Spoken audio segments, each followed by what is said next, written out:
nutrition in our athletes. Now, is there a difference between what a 12-year-old athlete eats and a 12-year-old chess player eats? There's a difference in the sense, the basics that they need, the concept, they all need the proper nutrition. They've got to have carbohydrates, fats, proteins, but the amount that they take in and how often.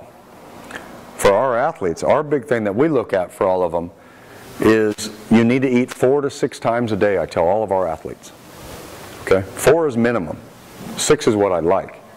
Now, a meal doesn't mean we're going down to the country buffet and hitting that 2 or 3 times a day. A meal for these athletes is typically only 300 to 500 calories in each meal. Now you hit all 6, we've got our 3,000 calories for our bigger guys, or our high school kids.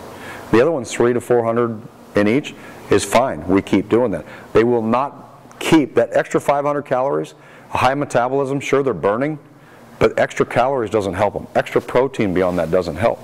We tell them 80% of their body weight is what we want in protein, grams of protein. Okay, my 100-pound athlete hits 80 grams of protein every day. 200 is 160. You guys have to work the math for the other weights. But basics of where they're at to get that function, which means every time they eat, most of them are between 15 and 20 grams of protein, 25 grams of protein in each meal. It won't hold on because I had steak and ribs last night, so I had 70 grams. You know, I'm good for later. They've gone 10 or 12 hours without meal from dinner to breakfast. They get up, have the Pop-Tart or bagel, even a bowl of fruit. Blood sugar spike, hour later, boom, they're tanking. Now you introduce wheat bread with peanut butter or some eggs, egg whites into it, yogurt, milk, get some basics in there, nuts, beans. Now they've got a good protein. We'll have our kids, we tell them, we get an 18-pack of eggs. We only leave 6 yolks in it.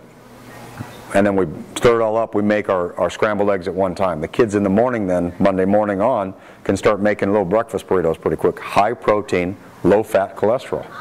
Because we've gotten rid of all of that. The big thing is getting them to understand Sunday night or whenever it is, prepare and get some things ready to go. That's a crucial part for you. But they have to get the protein every meal, 4 to 6 meals a day, and get the balance. Tell them the protein shakes that have 40 grams, 50 grams of protein, half of that's going to end up in the toilet. So why not cut that in half, 2 hours later have another one, or in between your other meals have that. School, when they finish up, they should all have, whether it's a protein bar or a peanut butter sandwich, put that in their backpack. When they're changing for practice, eating that, having it in, because lunch at 12 or 1 is not going to carry them through 5 o'clock with 2 hours of conditioning practice. So that will help them understand it. We recommend they don't make a tuna sandwich though. Protein's better. It's nasty in a bag after all day in a locker. The carbo loading, quick thing on that one.